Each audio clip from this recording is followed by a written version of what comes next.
Wall Street marque une pause dans sa course aux records et ouvre en baisse. New York, la bourse de New York reculait à l'ouverture lundi, reprenant son souffle à l'occasion d'un jour semi-férié aux États-Unis après avoir atteint de nouveaux records.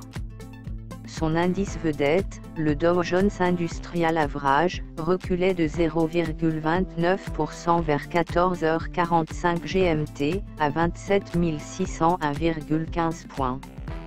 Le Nasdaq, à forte coloration technologique, perdait 0,40% à 8 441,61 points, et l'indice élargi S&P 500 cédait 0,35% à 3 082,32 points.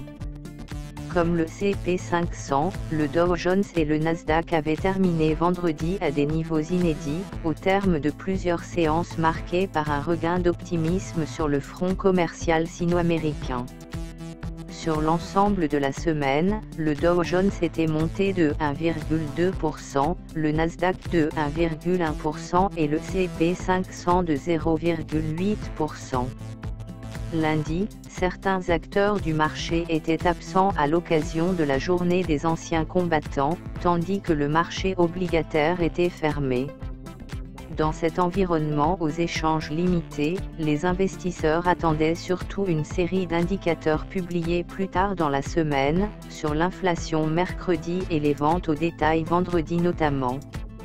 L'audition du président de la Réserve fédérale, Jerome Powell, devant des commissions parlementaires mercredi et jeudi sera aussi surveillée de près pour toute information complémentaire sur les perspectives à court terme de la politique monétaire américaine.